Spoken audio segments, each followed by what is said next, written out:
이번 그할 리뷰는 1425회 보겠습니다. 양준혁의 두 얼굴. 이게 야구 선수가 아니죠. 엘리트 장교라고 나왔네. 군인인데 이 남자가 아낸지 여자친구인지 토막살이 난 그 사건일 거야. 그러고 보니 이상한 게 여기 왜 양준혁이라고 써있죠? 양광준인데? 이게 가명으로 처음에 나왔었나? 양광준이에요, 양광준. 말하다 헷갈리겠다. 이거 머리에 박히면 안 되는데. 아무튼 양준혁의 두 얼굴. 양광준의 두 얼굴. 왜 살인자가 되었나? 올해 1월 11일 날 나왔던 방송입니다. 다소 무겁고 경직된 분위기에 군부대 사무실에서 그녀는 눈에 띄는 존재였다. 되게 활발하고 자유분방하다. 경기도 과천의 한 부대 분위기 메이커였대요. 지난 10월 계약 만료를 앞두고 있던 군무원 이유진 씨. 군인은 아닌 거야. 자, 그런데 사무실마다 돌아다니면서요, 사람들하고 친하게 지냈어요. 스타일이 좀 특이했거든요. 머리도 빨간색으로 염색해가지고 막 긴 치마 입고 다니고. 군대에 저런 사람이 있네. 아무리 군무원이라도 말이야. 퇴사하는 날 정해져 있었는데 마지막 출근을 며칠 앞두고 사건이 일어난 겁니다. 월요일에 출근해서 다들 놀랐대요. 책상에 뭐가 많았는데 새 책상이 됐으니까. 아이, 그래서 다들 어디 갔냐 그랬지. 무슨 일인지 텅 빈 책상과 함께 모습을 보이지 않았다. 유진씨가 휴대전화도 꺼졌어. 연락 안 돼. 잠적한 느낌인데. 메신저 프로필에 잠수라고 되어 있었거든요. 다들 도망갔다고 알고 있었어요. 그래서 이번 주까지 계약 만료일인데 갑자기 도망을 갔다고. 마지막 주에요. 유진씨가 해야 되는 업무가 있었나 봐요. 그 업무를 마무리 짓고 가야 되는데 무책임하게 도망간 거잖아요? 마지막 주에 유진씨가 해야 되는 업무가 있었나 봐요. 퇴직을 나흘 남겨두고 왜 자취를 감춘 거냐. 상태 메신저도 이렇게 해놨네요. 강원도 화천입니다. 북한 강이래. 여기서 이제 행방이 드러났어요. 죽이고 여기다 버린 거를 누가 발견했나 보다. 2, 3일 전부터요, 친구들이랑 아는 사람들이 여기 다니면서 검은색 봉다리가 있었다고 하긴 했는데 냄새가 좀 이상했대요. 며칠째 북한강 일대에서 진동했다는 원인모를 악취는 그날 오후 2시 46분경 부교를 건너던 주민들에게 발견됐어요. 처음에 그냥 마네킹인지 뭐 이렇게 생각했는데 밑에 보니까 발가락이 다 있어가지고 이거 신고하겠다 싶었죠. 아, 요렇게 인양했더니 시신인 거야. 살짝 부패가 진행된 것 같긴 했는데 잘린 단면이나 이런 걸 봤을 때 딱 사람 신체인 걸 알 수 있었습니다. 오른발 무릎 아랫부분이었습니다. 종아리부터 발끝까지요. 주변에서 교통사고 났나? 아니면 북한에서 떠내려왔나? 이런 생각을 하고 있다가요. 아, 이 지역에 뭐 북한에서 떠내려온 시신들이 가끔 있었나 보다. 그래서 이제 북한 사람 아닌가 생각했는데 큰 비닐 뭉치가 물에 떠 있어서 김장할 때 쓰는 비닐 같은 하얀 큰 봉다리였는데요. 당기면서 이게 느낌이 든 게 사람 몸통 모양으로 쌓여 있고 청테이프가 되게 빡빡하게 감겨 있었습니다. 그러니까 한 줄이 아니라 밀봉하듯이 청테이프로 아주 휘감아 놨어요.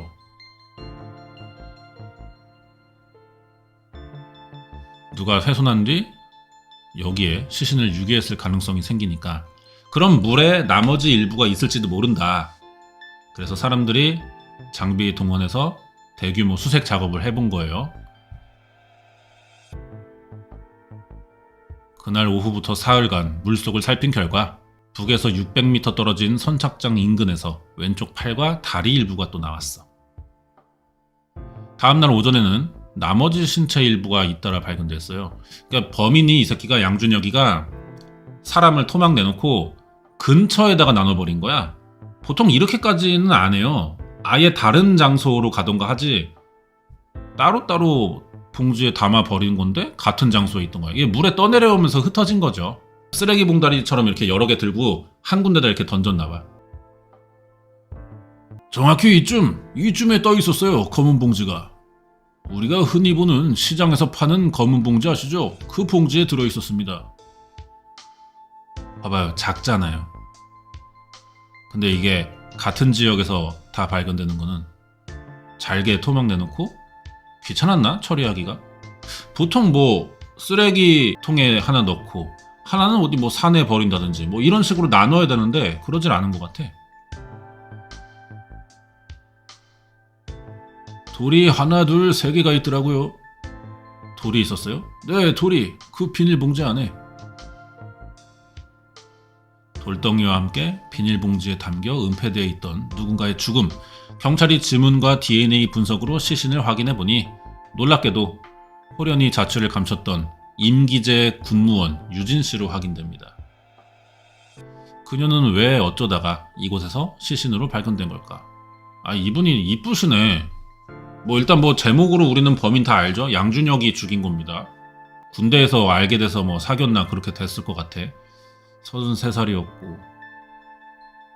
저도 뭐 군대를 갔다 와봤지만 사실 군대에서 군무원이 이런 스타일의 여성인 경우가 거의 없어요. 되게 특이한 경우야 이거. 수색 도중 발견된 청테이프에서 제3자의 지문을 채취했고 CCTV 분석, 탐문 통해서 같은 부대에 근무하는 남자 하나를 용의자로 특정합니다.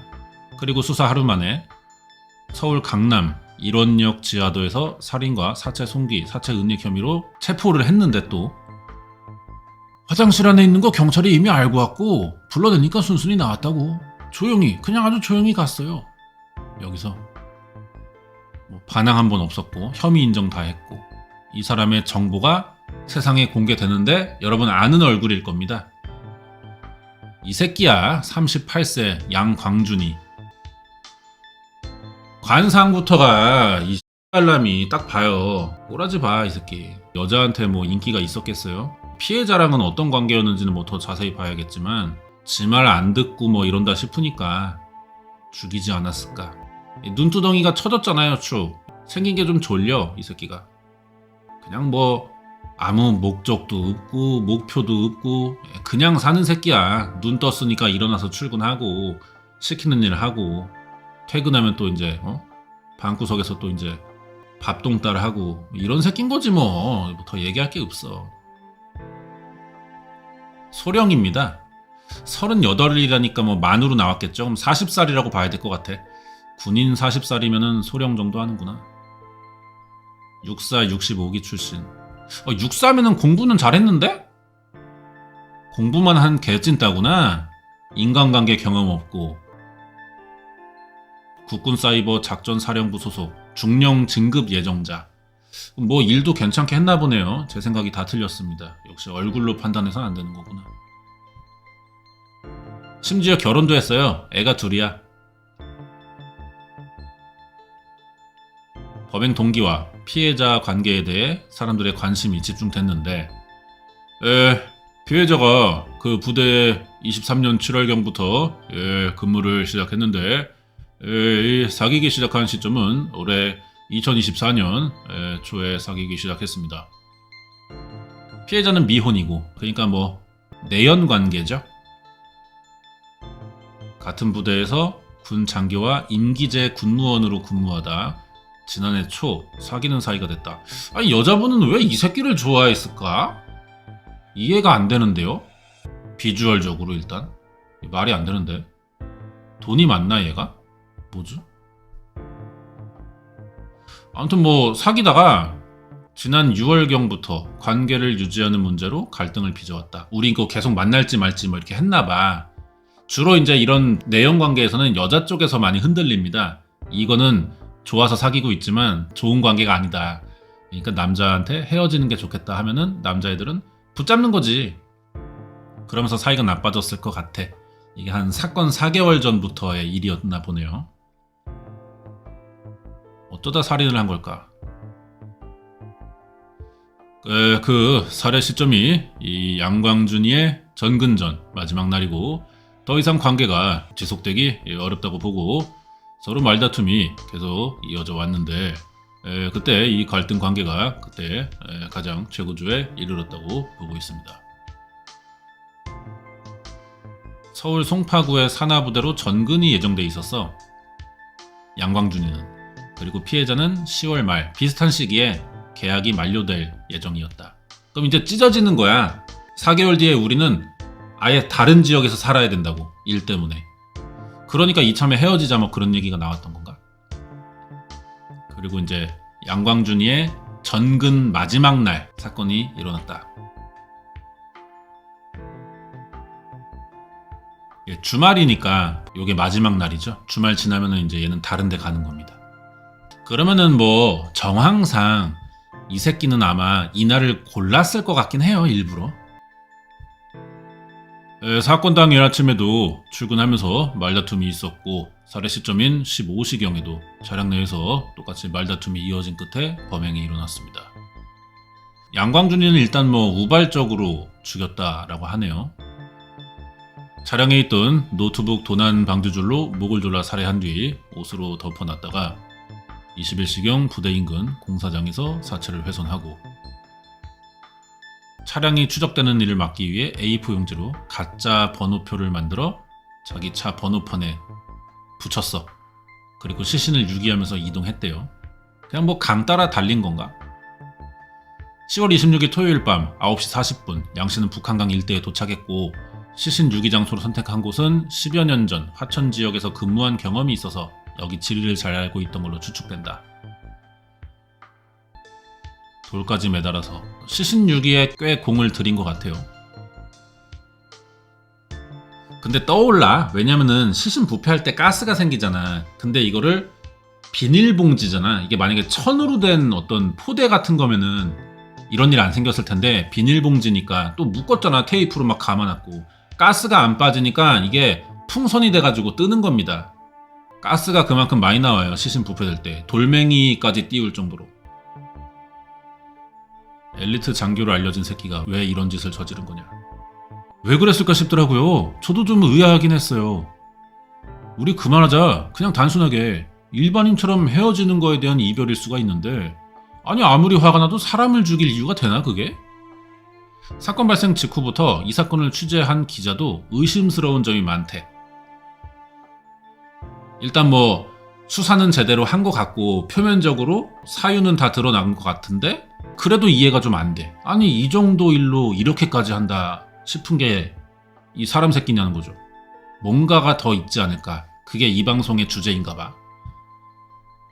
양광준이가 피해자를 일방적으로 좋아한다거나 아니면 스토킹을 했다거나 좀 의심을 했던 것 같아요. 왜냐면 돌아가신 피해자는 말을 할 수가 없는 상태고 그러다 보니까 이제 양광준이 이 새끼 말만 있는데 이 새끼 말을 우리가 다 믿을 수가 없잖아요. 진짜 관계가 뭐냐, 우발적인 살인을 저질렀다는 양씨의 주장도 의심이 된다. 자, 그러다 수사 과정에서 한 가지 사실이 드러났어요.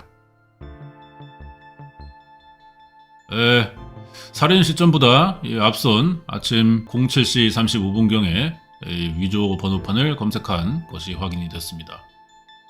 광준이가 위조 번호판을 만든 시점은 살인 이후지만 살인 전에는 이 번호판을 어떻게 숨길지 검색을 한 내역이 있다는 거야. 그럼 이 새끼는 살해 계획이 있었던 거죠.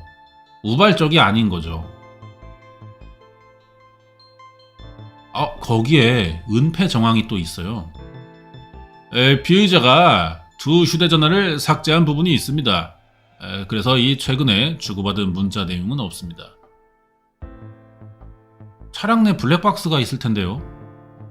전원선을 빼놔서 그 이후에 촬영된 부분이 없습니다. 포렌식 이런 거 안 하나?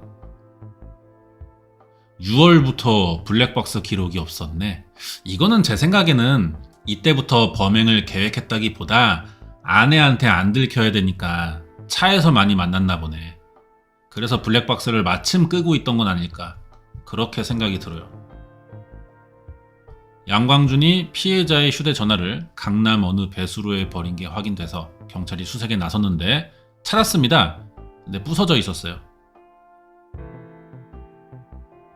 부서졌다고 뭐 이게 복원이 안 되는 건 아니야. 내역이 유심이 남아있잖아.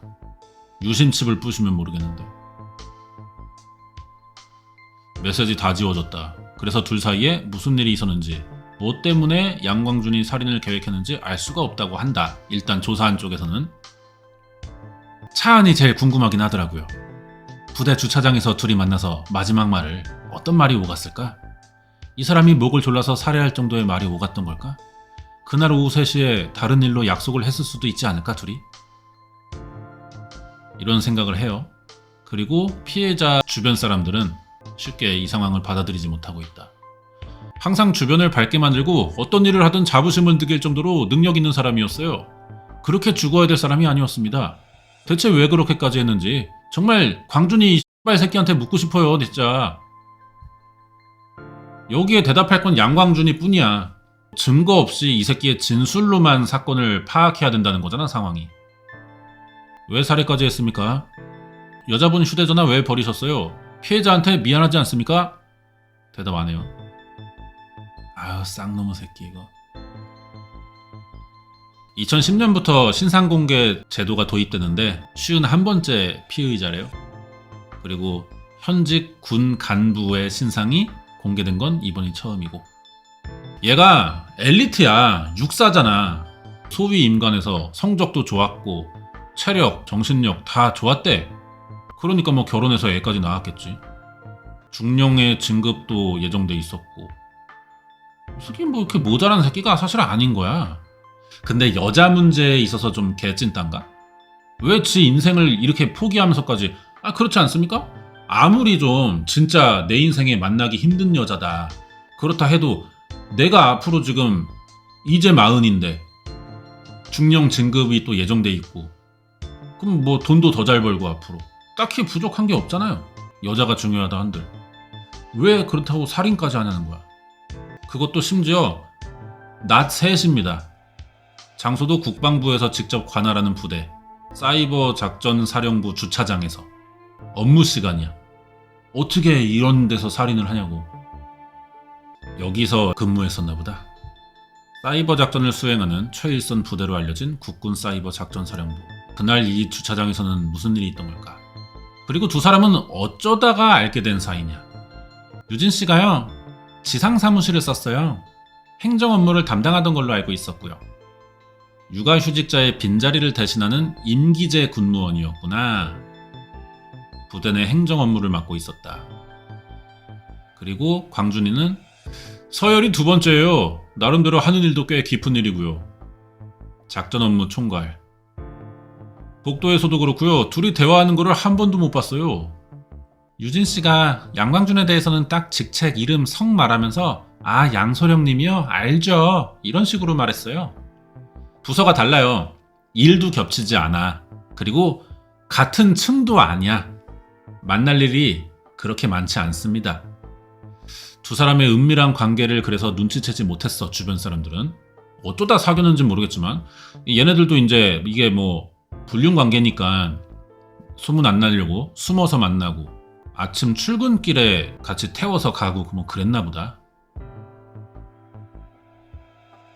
양광준이 어떻게 하다 보니까 피해자 일을 좀 도와주는 사이가 됐다고 하더라고요. 양광준이가 사는 곳은 과천이고 피해자는 서울인데 부대는 또 과천이에요. 차한 만남이 일상이었을 두 사람. 근데 언제부터 싸우는 일이 생겼고 결국 지난해 끔찍한 살인까지 벌어진 거다.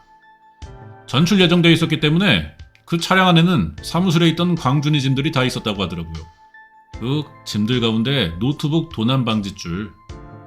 노트북 도난 방지줄이 가느다란 와이어줄 비슷해요. 그걸로 쫄랐나봐. 다툼이 있던 중 차 안에 있던 노트북 도난 방지줄이 마침 눈에 띄어 돌이킬 수 없는 일을 벌이고 말았다는 광준이.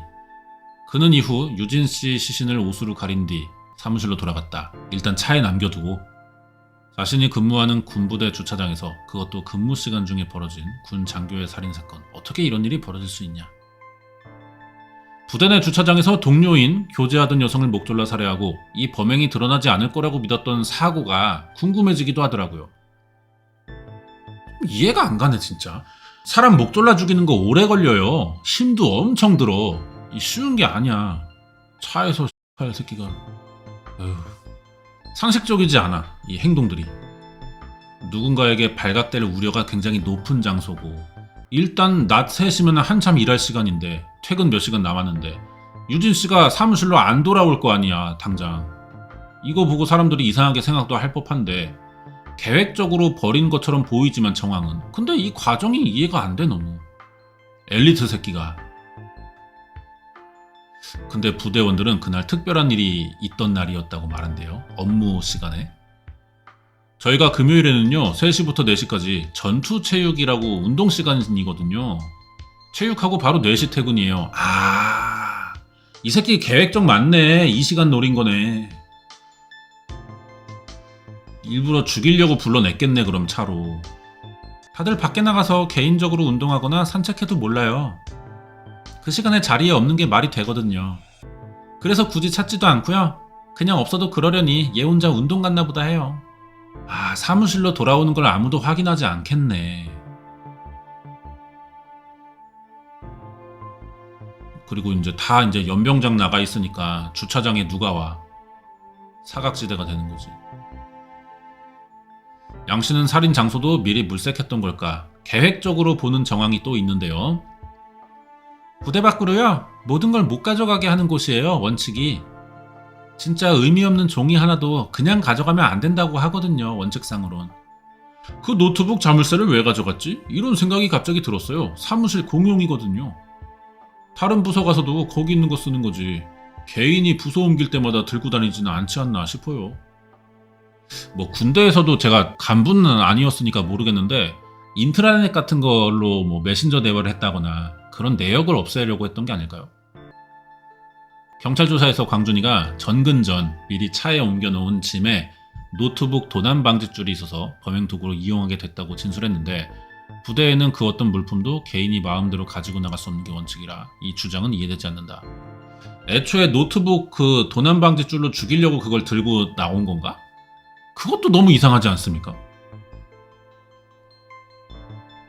그 씨가 그의 차량에 노트북 도난 방지줄이 있던 이유는 어떻게 설명할까? 이후 그날 밤 9시 유진 씨 시신을 차에 싣고 부대를 빠져나온 광준이가 향한 곳이 부대에서 차로 1분도 안 걸립니다. 공사장. 여기가 시신 훼손했던 장소래요. 노상에서 한 거야? 이 미친 새끼구나. 경찰이 현장 압수수색했는데 뭐 압수수색이라고 해서 우리가 맨날 법원에서 보는 파란 상자에 서류 잔뜩 회사에서 들고 나오고 컴퓨터 들고 나오고 뭐 그런 것만이 압수수색은 아니에요. 그냥 이 일대를 점령해놓고 사유지니까 수사를 하는 그것도 뭐 압수수색의 일종이라고 보면 될 것 같은데. 그리고 이제 이 공장 소유 회사 사무실에서 혹시 양광준과 어떤 뭔가 연결이 돼 있는 거 아닌가 뭐 그 정도 확인하는 거겠죠. 해봤는데 풀리지 않아요. 의문이. 현장에서 훼손 흔적 아무것도 안 나왔어. 관련된 것들이. 여기 건물 하나 있었거든요. 여기 3층인가 4층짜리 일반 집이야. 여기 부순 지 얼마 안 됐어요. 폐건물이 빈 지가 좀 됐어요. 애초부터 비어있던 거예요. 여기 보상받고 다 나가고 건물 파기하느라고 빈 지가 한두 달 됐을 거예요. 이 건물이 있었군요. 사건 이후에 허물었구나. 얘가 체포되기 전에. 그럼 이 새끼가 광준이가 어떻게 이걸 알았지? 이 새끼 봐라. 아무나 들어갈 수 있어요. 그냥 이 앞에만 못 들어가게 해놨는데 뭐. 넘어가면 들어가는 거지. 저녁 7시, 8시 되면 사람은 없어요. 그날 밤 인부들이 퇴근한 틈타 철거 예정 건물에 들어간 걸로 보인다. 근데 당시 양 씨를 목격한 공사장 인부가 있습니다. 10월 25일에 저녁에 차가 하나 있길래 뭐냐? 그랬더니 이 차에서 나오더라. 뭐요? 그랬더니 여기 주차하면 안 되냐? 그래가지고 안 된다. 빨리 나가라고. 차에 뭔 물체가 하나 있긴 있더라고요. 그러고 말았어. 그리고 이제 이 사람이 가니까 광준이가 피해자 옷을 벗기고 준비한 공구들로 이제 훼손을 시작한 거죠. 시신을 10개의 비닐봉지에 돌과 같이 나눠 담아 밀봉한 걸로 추측된다. 그지? 공사 현장이니까 뭐 돌은 많았을 거 아니야. 그리고 다음날 새벽엔 철거 공사로 건물이 사라졌습니다. 이게 이제 광준이가 노린 부분인가 봐. 범행 현장이 사라지잖아. 경찰 왔을 때 건물이 부서져 있었다. 양 씨가 이런 걸 알고 시신 장소로 선택했던 거냐? 범행 당일 그의 행적을 어떻게 해석해야 되냐? 여기에 이제 표창원 후로하일러 나왔습니다. 시신을 차에 싣고 먼 거리 이동한다는 건 실제적 그리고 가상의 위험이 도사리고 있습니다. 차량 운행 과정에서 검문 검색 또는 교통법규 위반, 군사지역이니까 가벼운 접촉사고 등으로 인해 발각될 가능성이 있는 거죠. 가상의 위험성이라고 하는 건 불안감입니다. 두려움이죠. 그렇다고 한다면 가장 가까운 곳, 그리고 자신이 알고 있는 곳, 그 공사장의 특성을 이미 알고 있었고 그런 부분들로 인해 계획적으로 선택됐을 가능성이 높은 거죠. 훼손한 시신을 차에 싣고 그날 밤 집으로 갔다가 다음날 토요일 오전 국도를 이용해 강원도 화천으로 이동했어요. 시신을 훼손한 도구는 가는 길에 버렸고 화천에 도착해서 피해자의 옷가지 등 나머지 증거를 인멸한 것으로 알려졌습니다. 이어 양 씨는 밤 9시가 넘어 북한강 일대에 도착한 걸로 확인됐는데 그가 늦은 시각 이곳을 찾은 이유가 있던 것 같아요. 야간에는 많이 어둡다. 통행 자제를 안내하고 있다. 아, 그러네. 진짜 어둡네. 이것도 이제 차량 라이트 같은 거 켜놓은 것처럼 보여요. 저녁 시간에는 밝다가 다 꺼져요. 이 큰 다리가 제일 차가 많이 다니거든요. 여기도 밤에는 몇 대 없어요. 사람이 뜸해지니까 다리 아래에 시신 담은 비닐을 버리고 끝까지 가라앉은 거 확인하고 자리를 떴다. 양광준이 진술은 그래. 범행은 그 뒤에도 계속됐다. 피해자 전화로 주말인가 그때 윗분한테 연락했다 하더라고요. 문자로. 유진씨 피해자 행세를 한 거야. 피해자 핸드폰 가지고. 자기가 이제 상태 알림말도 바꾸고 뭐 그랬던 거지. 찾지 말라는 식으로 만드는 거야, 주변을. 자기 휴가 기간 처리하겠다고 그랬어요. 그리고 집에는 당분간 못 들어간다고 문자를 또 보냈고. 하지만 이상함을 직감한 어머니가 경찰에 미귀가 신고했고 경찰은 유진씨 휴대전화로 신변 확인을 하려고 다양한 방법, 뭐 기지국에 요청도 해보고 뭐 그랬지만 확인이 안 됐어요. 그런데 경찰 관계자, 양 씨가 신고를 취소한 거예요. 그러면서 목소리나 이런 부분이 전부 다 피해자인 척을 한 거죠. 광준이 이 새끼가 지금 전화해갖고 여자 목소리 내서 신고 취소할게요. 제가 그 실종 신고된 사람인데 이지랄 한 거야. 이 병신 새끼가. 아유, 정말. 그래서 어머니한테도 피해자와 연락이 됐다고 말씀을 드리고, 그렇지만 대면이 원칙이기 때문에 계속 수사를 진행하겠다고 한 부분인 거고, 그런데 어머니께서 좀 부담이 된다는 취지로 신고를 취소하신 거고. 양 씨는 어떻게 발각될 위험에도 불구하고 대담하게 여자 목소리 흉내낼 생각을 했던 걸까? 자, 전 부대 동료입니다. 따라할 수는 있지 않을까 싶긴 해요. 그 새끼가 목소리가 좀 가늘어요. 여성 호르몬이 좀 나오는가 봐요. 군인 목소리에 어울리지 않았어요. 그래서 피해자 흉내를 냈다고 했을 때 납득은 됐습니다. 양광준이 목소리를 아니까요. 운이 좋았던 거죠. 자기가 죽인 여자 가족이 실종 신고를 했어. 그게 부담되니까 그럼 조사가 시작되면은. 그래서 양광준이가 피해자 흉내를 내서 신고를 취소하려고 그랬는데 원칙상 직접 확인해야 돼. 얼굴을 만나야 돼. 경찰이 실종된 사람을. 그래서 경찰이 이거는 안 되고 당사자가 취소해도 우리가 직접 만나야 된다. 수사는 계속해야 된다. 그래서 신고 취소를 실패했는데 마침 운이 좋게도 피해자의 가족이 부담된다. 그런 이유로 신고를 취소했어. 왜냐면 경찰이 연락했겠지. 당사자 연결됐는데 멀쩡한 걸로 확인되고 잘 있다고 하더라고요. 라고 하니까 엄마도 그러면은 뭐 먼저 연락 올 때까지 기다리자 해서 취소했던 것 같아. 운이 좋았던 거죠. 그리고 나서 이제 광준이는 휴대전화를 껐다 켰다 합니다. 살아있는 것처럼. 유진 씨는 책임감이 넘치다 못해 과해요. 갑자기 잠수라고 하니까 이상했죠. 정말 안 좋은 일이 있나 보다. 왜냐면 그런 사람 아니거든요. 이렇게 살아있는 것처럼 만들어 놓고 내역 다 삭제하고 서울 가서 핸드폰 부셔 버린 거야. 노력을 많이 했어요. 증거 없애려고. 그리고 못 찾게 하려고. 평상시랑 똑같았어요. 그냥 생글생글 웃으면서 아무렇지 않게 사람들한테 이제 자기 송파 간다고 이야기했거든요. 양광준 얘기야. 부서별로 돌아다니면서 자기 이제 간다고 인사하고 다니고요. 그래서 다들 축하한다고 진급해서 가는 거니까요. 하지만 시신 6이 일주일 만에 사건이 드러났어요. 변수를 계산하지 못한 것 같대. 양광준이가 치밀하게 준비했지만. 사람이 사망하게 되면 장기가 부패되면서 생긴 부패가스, 이게 부력을 만들어내요. 그런데 팔다리는 장내가스하고 연관이 없잖아요. 세포 자체가 계속 부패되면서 뽀글뽀글하면서 그 안에 부력을 갖는 거예요. 지방층이 많거나 또 부패의 정도가 심하면 그게 떠오르는 거죠, 사실은. 아까 말한 얘기죠. 범인들이 이거를 생각을 보통 못해. 그래서 물에 유기해도 떠오르는 겁니다.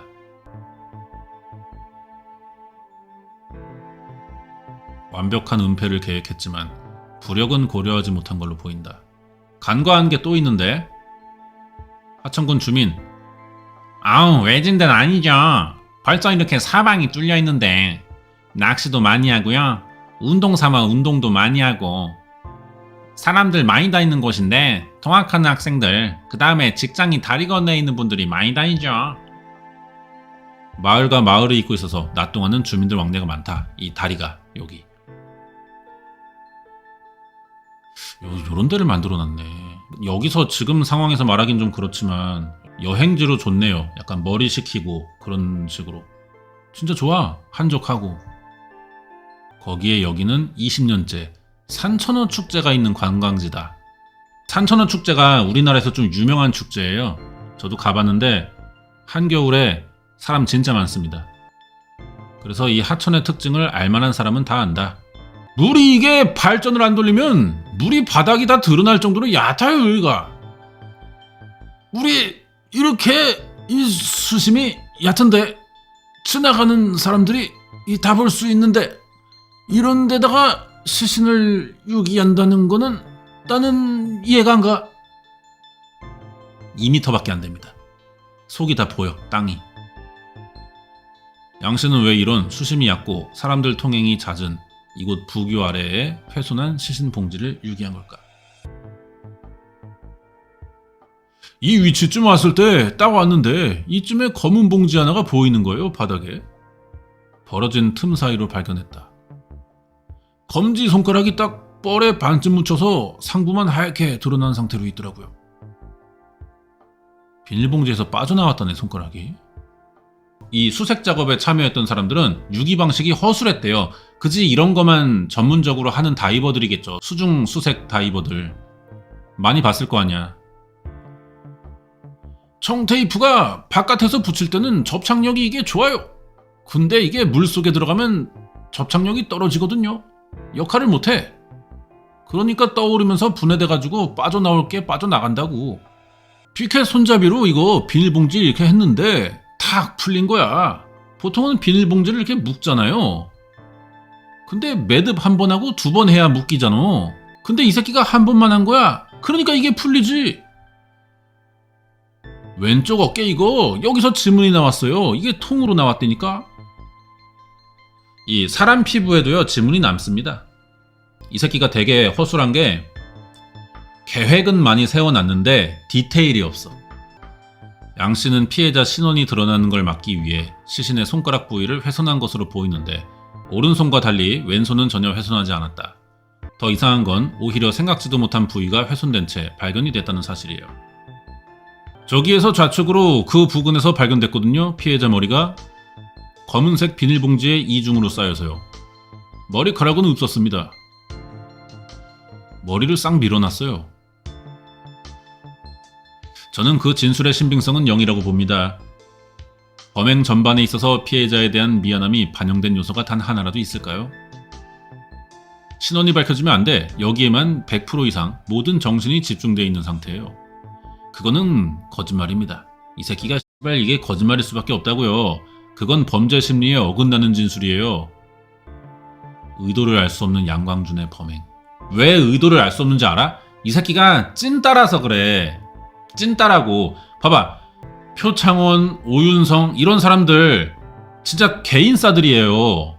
이 사람들이 진짜 20년만 젊었어 봐. 강남 클럽에서 인기 꽤 끌었다고. 이 사람들은 인싸들이니까 이해를 못해, 개찐따에 대해서. 찐따들은요, 예측을 벗어납니다. 그리고 이해되지 않는 행동들을 많이 해요. 그게 찐따거든. 이 인싸들이 모르지. 박지성 교수 TV 겁나 나와. 연예인들이랑 방송해. 씹인싸야. 이수정 정치하려고 그랬어. 사람들 겁나 막 악수하러 다녀. 막 손 부르틀 정도로. 씹인싸야. 찐따들에 대해 분석을 할 수가 없어. 이런 거는 나 같은 사람들이 전문적이죠. 찐따를 보는 눈. 이게 이제 찐따로 찐따를 잡는다. 찐찐제이. 약간 이런 전략을 사용해야 되는데 이 인싸들을 데리고 이러면 이게 안 되지. 자기의 분노를 피해자의 시신에 투영했다는 거예요. 저 사람이 잘못한 게 나보다 더 많다는 생각을 했을 가능성이 높아요. 오직 자기의 상황을 이렇게 만든 것에 대한 분노, 그리고 그것에 대한 원한. 대체 그럼 무슨 분노가 있다는 거냐? 자기 통제를 안 따랐다는 이유겠지. 머리카락 민 거는 사실 좀 약간 성범죄류긴 하거든요. 왜 밀었지? 희한한 새끼네. 가져가려고 그랬나? 일단 얘가 살인을 계획하고 준비한 것들을 보면은 얘는 완전 범죄를 노리고 한 것 같은데 너무 허술해. 여기에는 양광준의 성격이 반영됐을 거라고 봅니다. 다리의 존재, 하천의 존재, 이에 대한 본인의 충분하지 않은 지식에 대해 지나친 신뢰를 했을 가능성이 높고 자신에게 유리한 형태의 해석, 상당히 자기 중심적인 자기 입장에서만 모든 것을 들여다보는 그런 습관이 있지 않은가 추정을 의심하게 됩니다. 봐봐요. 이게 찐따라 그래. 그러니까 자기가 나름 육사 출신이야. 공부 좀 했어. 나 이거 군대 들어와서부터 딱히 잘못한 거 없어. 다 인정받았고 나 좀 뛰어나. 라고 자기가 믿는 거야. 약간 좀 광준이도 그런 쪽으로 생각했기 때문이 아닌가 싶어. 자기 생각이 맞다. 이렇게 보는 거지. 모르는 분야에서도. 지능적이고 치밀한 모습과 좀 이해되지 않는 엉성함을 동시에 보여줬다. 약간 이 타이밍에 추억의 인물을 소환하자면은 전청조 관상이 좀 있어 보입니다. 애가. 여자 목소리 흉내냈다는 거에서 살짝 제가 생각이 났었는데 관상이 좀 있네요. 소름 돋았죠? 진짜 이럴 사람이 아닌데. 안 믿었을걸요? 다들? 교회 오빠 그 잡채예요. 굉장히 순하고 이성에 아예 관심 없고 그냥 모범생 같은 스타일이었어요. 엘리트라는 수식어가 따라 붙어서 항상 살인자로 나타날 줄은 상상도 못했다. 그리고 군생활 함께했던 남자로부터 자세한 이야기 들어봤는데 그때는 중이었고요. 운용장교라고요. 그 부대 각종 훈련이나 운영 이런 거 전반적으로 담당했고요. 병사한테도 하대한다든가 무리한 부탁 안 하고요. 부탁조로 말하는 사람이었어요. 병사들이 좀 좋아했겠네. 격없이 지냈고 신병수건이라든가 이런 게 없을 때가 있거든요. 그럴 때 자주 빌려주기도 하고 담임처럼 병사 하나하나 SNS에 사진 찍어 올려놓고 병사들에게 잘해주는 장교였다. 원래 병사들이 간부 그렇게 좋아하지 않아요. 장난삼아 있는 말이 있는데 북한이 주적이 아니라 그래. 우리의 주적은 간부다. 이렇게 쓰는 말이 있어. 군대에서. 간부들 안 좋아한다고. 근데 이렇게 지낼 정도면은 잘해준 거야. 육사 출신이니까 굉장히 똑똑하다는 느낌은 들었으니까 문제가 있거나 틀어지는 거 없이 깔끔하게 일을 잘 처리하고요. 컴퓨터를 잘했다고요. 그런 쪽으로 공부를 빠삭해 이 새끼가. 아주 달달 외워. 이 대가리가 반짝반짝하다고. 머리가 좋아요. 근데 이런 애가 용납하지 않는 한 가지가 있대요. 이게 이제 뭐랄까 급발진하는 기폭제인 거야. 이 부분이 얘한테 어떤 과거와 연결되어 있는 부분이 아닐까 싶어. 통신 작업하는데요. 미숙한 병사들도 있잖아요. 실수하거나 좀 못하면 욱했어요. 작업을 막 하다가 바닥에 던진다거나 아 팔 이러면서 혼자 표출하고 그런 면이 좀 있어요. 그러니까 얘는 지금 뭐 하나 지 뜻대로 안 되면은 급발진하는 스타일이다. 자기 머릿속에서 그려진 그림대로 상대방이 움직여야 되는 거야. 나르시시스트일 가능성이 있다. 그런 경우도 있어요. 자기가 어느 정도 똑똑하다, 뭔가에 대해 좀 알고 있다 이런 생각하면은 처음 보는 분야도 자기가 바로 꿰뚫어 본다고 생각해. 그 본질을. 대충 그 바닥의 속성에 대해 어느 정도 바로 보자마자 파악하고 내 생각이 되게 맞고 그런 게 습관화되어 있을 거야 아마. 그러니까 범행도 허술한 게 머릿속으로만 비닐봉지에 담아가지고 나눠서 돌멩이 매달고 물에 던지면 뭐 가라앉으니까 이거 누가 찾아.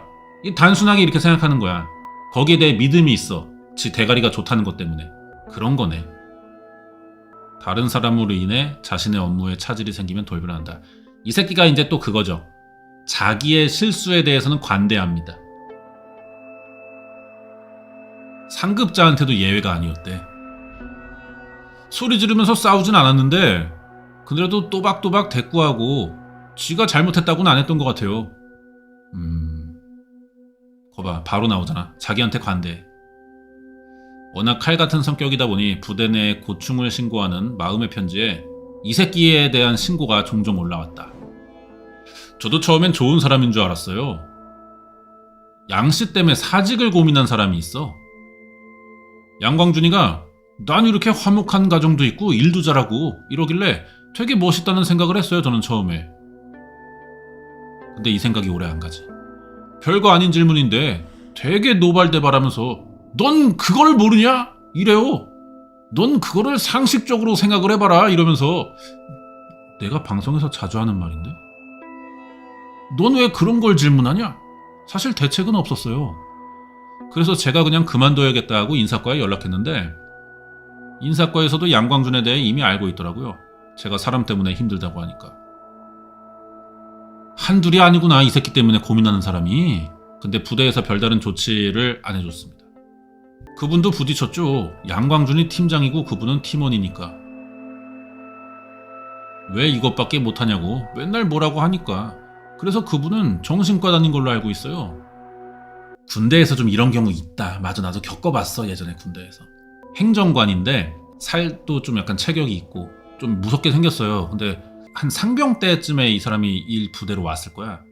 행정관이 나한테 갑자기 친한 척 하면서 계급은 내가 위지만 그래도 지우가 선배네 뭐 이러는 거야. 나한테 친한 척 하면서. 그래서 내가 그때 얼굴로 판단하면 안 되는구나 이렇게 생각을 했어. 그렇지 이렇게 좀 험악하게 생긴 사람들이 또 마음이 여려 이렇게 생각했거든. 근데 바로 일주일도 안 가 바로 쌍욕 받기 시작해. 온 부대 병사들에게. 미친놈인 줄 알았어. 그래서 얼굴로도 판단할 수 있구나 라고 다시 생각했죠. 얘도 약간 좀 그런 과인 것 같아. 처음에는 친한 척을 해. 그렇게 사람 좀 감아놓고 슬슬 길들이는 거야. 자기의 성격대로. 좀 그런 거 아닐까요? 나르시시즘이 확실히 있는 것 같습니다. 언어폭력이 많았다. 말도 안 되는 거에 갑자기 흥분해서 뭐라 하고요. 밑에 사람이 시키는 일 잘하면 본인 팀의 일인 거고 그럼 팀장인 본인이 조금 더 좋게 보일 수 있으니까. 평소에 봤을 때도 굉장히 본인이 성공하고 싶은 욕심, 본인은 진급을 해야 되고 성과를 내야 되니까 열심히 하려고 하고 점수가 중요하다고 얘기하면서 본인은 잘 받고 싶다는 식으로 얘기했던 게 기억나요. 지 밑에 부하들을 자기 승진의 수단으로만 삼은 거야. 같이 일하는 게 아니야. 나를 위해 성과를 내야 되는 노예들처럼 봤던 거네 이 새끼. 엘리트 의식이 아주 그냥 자리 잡혀있어 몸에. 다른 계층이고 나는 귀족이고 약간 이런 느낌으로. 본인 맨날 하는 말이야. 나는 굉장히 일이 많다. 나는 굉장히 바쁘다. 과도하게 본인이 일하는 걸 티를 내는 편이에요 그 사람이. 부대에서 모두가 기피하는 작전과로 옮긴 것도 이런 이유 때문으로 추정된다. 근무 환경이 되게 별로예요. 어쨌든 지하 3층이라는 게 창문도 없고 공기도 안 좋고 휴대전화 사용도 못하게 하고 보안에 대해 검사 이런 게 평소에도 철저해서 사실 근무에는 제일 불편한 곳이거든요. 북한에서 뭐 도발 있거나 이러면은 다른 부서는 아무렇지 않은데 작전과만 남거나 업무도 원래 좀 많은 걸로 알고 있어요. 여기에 자발적으로 지원한 거야. 광준이가.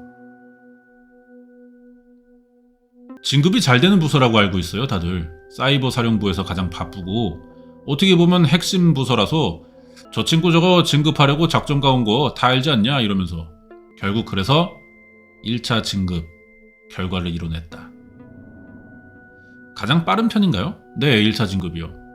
저희 장교들은 1차, 2차, 3차, 경우에 따라 4차, 5차까지도 진급 지원을 할 수 있는데 육사 중에 가장 빠른 경우라고 할 수 있죠. 그러게 이제 40인데 중령 진급을 한다는 건 좀 빠른 것 같긴 합니다. 중령이 보통 40대 초중반이래요. 지휘관이 평정이라고 그 사람에 대한 평가를 합니다. 체력도 들어가고요. 그 다음에 상운도 들어가고 총 집합돼서 우열을 가리는데 양광준이가 상위권이었어요. 카이스트에서 정보보안 관련으로 석사 학위를 받았어. 얘는 어릴 때부터 주변에서 좀 똘똘하다라는 말을 많이 듣고 살았겠네. 그래, 얘 좀 거만하구나. 그 결과 38인 이른 나이에 중령 진급 확정됐고 올해부터 양광준 중령으로 이름이 불릴 예정이었는데, 근데 의문은 그가 부대 안에서 언어폭력으로 문제를 일으킨 것으로 확인됐는데 이런 사실이 진급에 왜 영향을 안 줬냐는 거야. 이거 간부들이 존나 몸살이는 부분이거든요, 이런 게. 특히나 진급 준비할 때는. 근데 왜 막말을 하고 다녔냐. 신고 횟수가 많고요. 그 다음에 피해자들이 타수라고 하면 그것도 정직 이상의 중징계가 나와요. 언어폭력도. 만약에 신고가 됐다고 하면 거의 100% 징계받을 겁니다. 그럼 진급 취소야. 부대랑 뭔가 있나? 언어폭력에 대한 피해 여부라든가 그 수위와 수준이 그렇게 중대한 사안이라고 판단이 안 됐기 때문에 아마 그런 부분은 처벌까지 이어지지는 않았던 게 아닐까. 정식으로 지휘 절차를 통해 신고가 안 됐을 가능성이 있는 거죠. 진급 과정에서는 그것이 드러나지 않았다고 보는 게 맞습니다. 국방부 대변인실에서는 여기에 대해 진급심사 자료에는 위 사항과 관련된 내용이 없다. 진급심사에서 검증 절차 없었고 부적격 이력 확인 없었고 진급이 언제 결정됐냐 이런 관련된 내용이 없다는데, 남겨져 있는 게 기록이? 그냥 군 인사법 등 관련 법규에 따라 진행됐을 뿐이다. 이렇게만 대답하네요. 매뉴얼대로만 했고 거기에 대한 어떤 자료는 우리가 만들어 놓은 게 없다. 그리고 익명의 제보자가 나타났어요.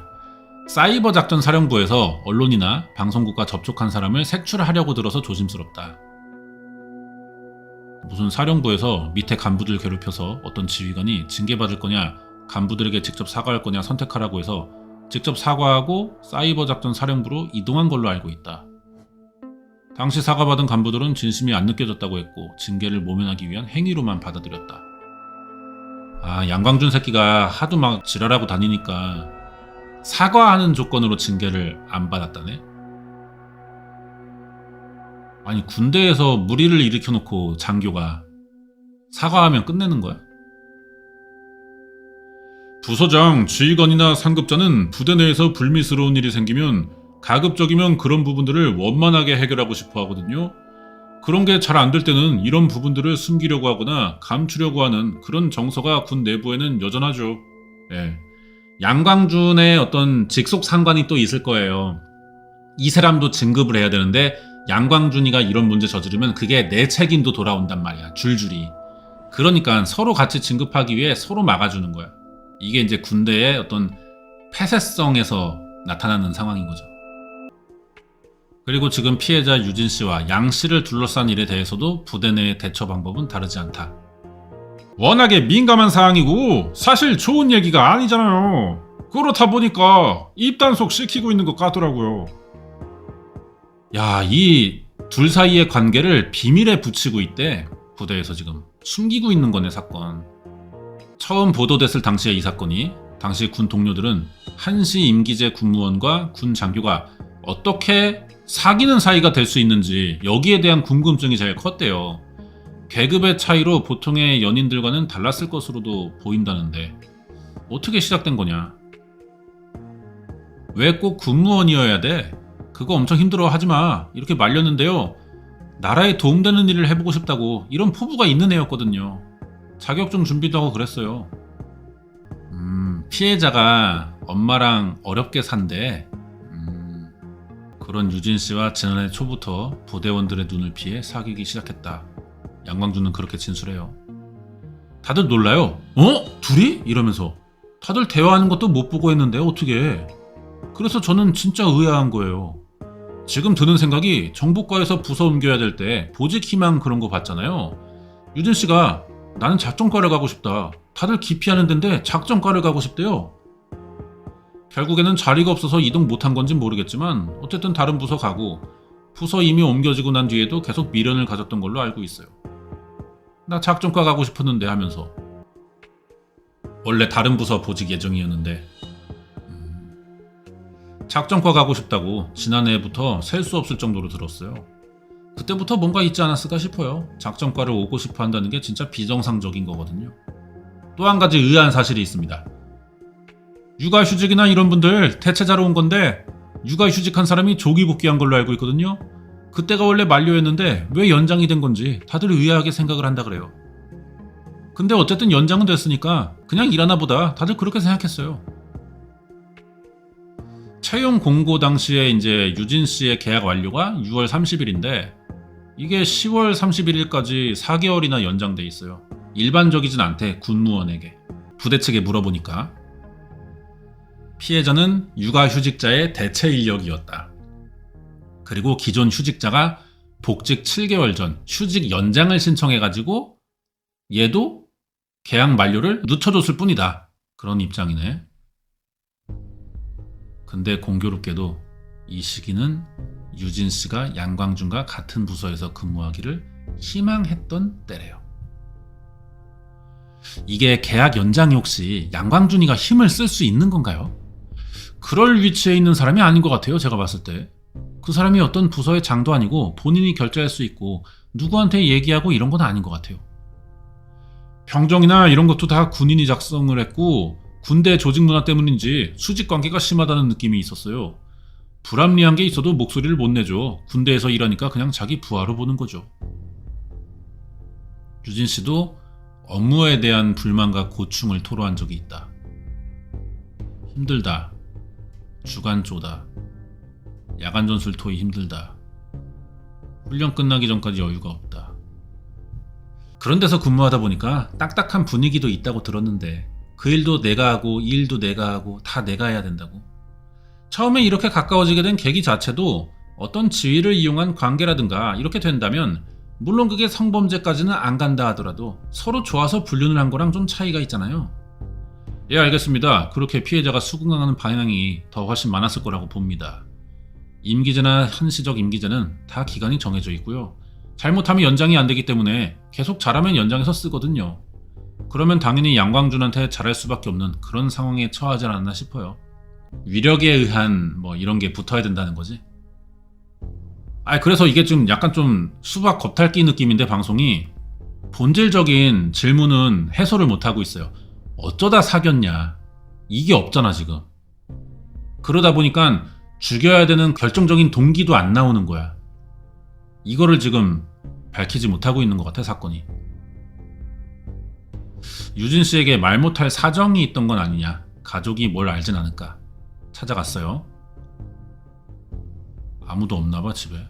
그리고 며칠 뒤에 경찰에게 전화가 왔는데 어머니께서 지금 다른 사람하고 아직 말씀 나누시기가 약간 시간이 필요하시대요. 마음의 준비가 안 됐다고 말씀을 하셨어요. 적어도 이 여성과 그런 관계를 맺기 위해 남성이 할 수 있는 여러 가지 희망을 주는 듯한 말이라든지 그런 얘기가 전혀 없었다고 우리가 단정할 순 없죠.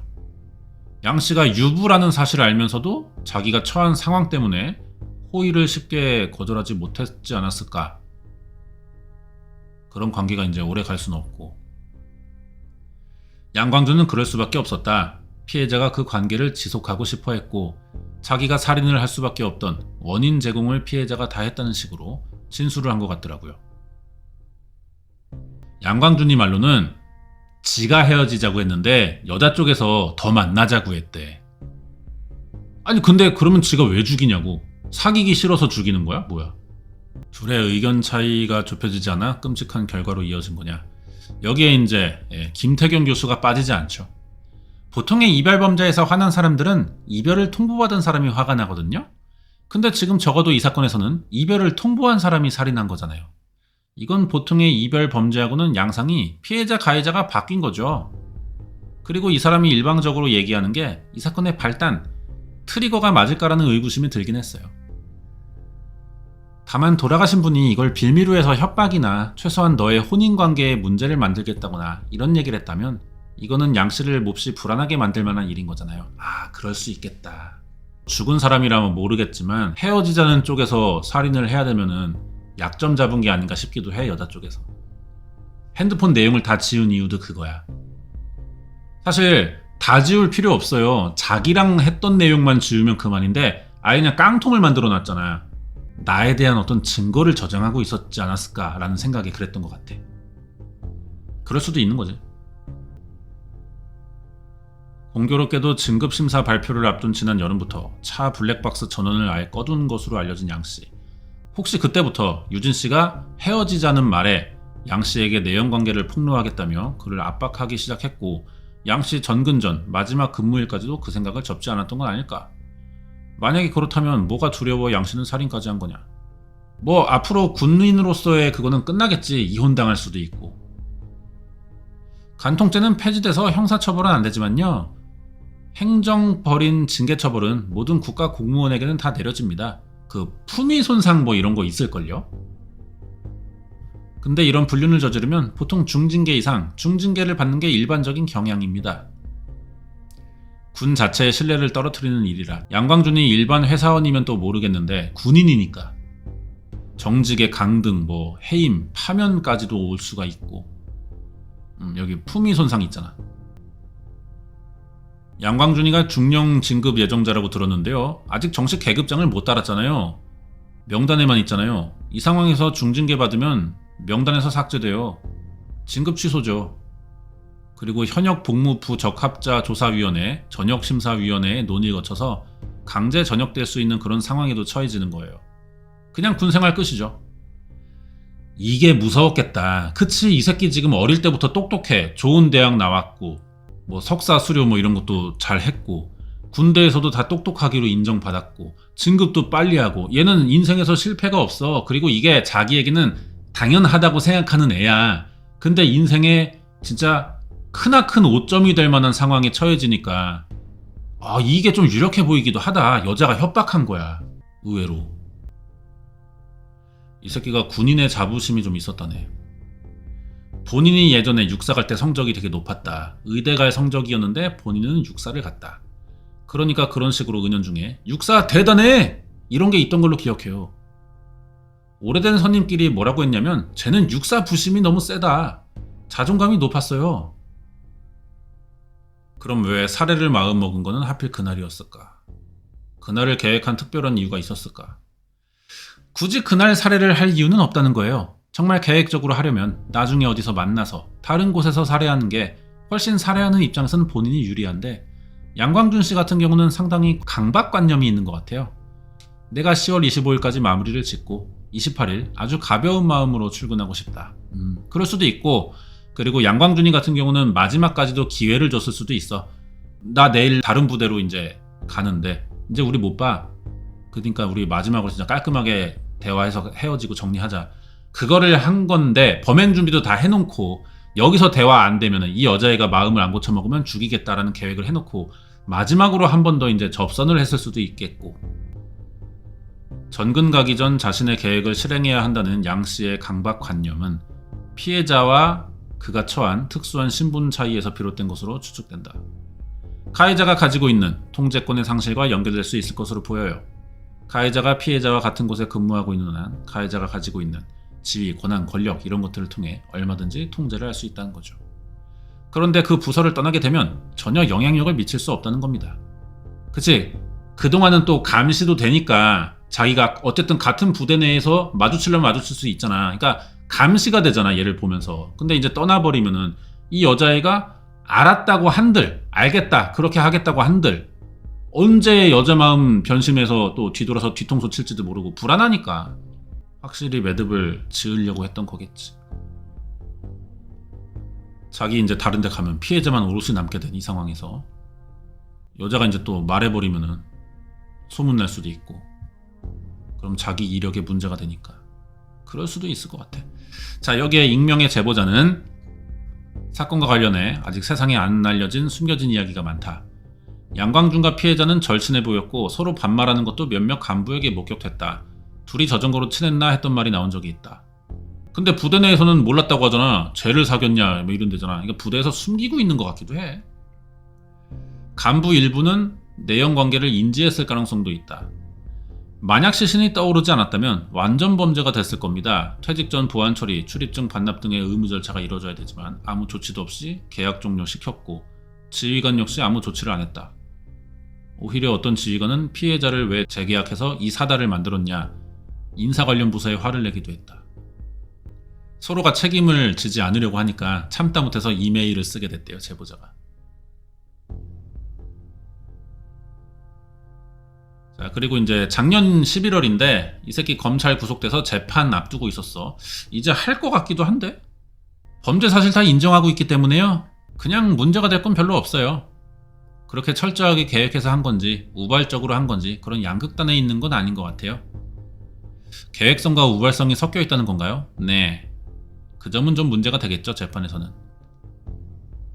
전하고 싶은 말이라든가 유가족이라든지 그것에 대해서는 특별한 얘기를 한 게 없는데요. 휴대전화가 박살나서 연락처 없어서 가족들이 사람들을 못 불렀다 하더라고요. 유진씨 지인들 상여라고 하나요? 관드는 그런 걸 할 사람이 없대요. 여기까지입니다. 그러니까 이게 또 군대에서 일어난 사건이고 내연 관계다 보니까 또 이제 안 그래도 폐쇄적인 조직 안에서 내연이라는 더 이제 긴밀한 사이로 있다 보니까 밖으로 이렇게 알려진 게 별로 없네요. 광준계의가 이제 범인은 맞는 건데 이 새끼의 범행 동기가 궁금한 거야. 왜냐면은 우리 입장에서는 이해가 안 되거든, 이대로라면. 범행 과정도 너무 허술하고 여기에는 어떤 밝혀지지 않은 게 더 있지 않을까 싶어서 방송을 했던 것 같아요. 답답하네. 근데 사실 그렇게 이해해야 됩니다. 이 새끼가 이제 찐따야. 광준계의가 찐따다 보니까 우리 같은 이제 일반 범주의 사람들에게는 이해 안 되는 부분들이 있는 거죠. 이 새끼 왜 이래 싶은 거지. 찐따예요, 찐따. 머리 좋은 찐따입니다. 머리만 좋은 찐따. 얘가 그러니까 고등학교 때 담당 일진을 못 만나본 거야. 어? 담당 일진이 있었어야 돼. 그래서 이 새끼의 어떤 그 자기의 머리가 좋다는 그 약간 자만심 이런 거를 좀 이제 꺾어야 돼. 담당 일진들이 품성 교정을 시켜줬어야 되는데 운이 좋게도 그런 이제 일진들을 못 만났던 것 같아요. 학교 다니면서도 빵도 사다 날라보고 좀 맞아보고 그랬어야 되는데 이 새끼가 인생이 쉬웠던 거지. 그랬던 게 아닌가 싶어요. 그러니까 다 자기 뜻대로 돼야 되고 아예 좀 답답하네. 뭔가 이렇게 확 드러나고 그런 게 없어가지고 의문만 남는 사건으로 만들어버렸네. 동기가 밝혀지지 않으니까 이게 불편하네. 찜찜하고 그죠? 그런 사건이었어요. 네, 여기까지고 다음 주에 또 재미나게 나온 편 준비해서 리뷰해보겠습니다.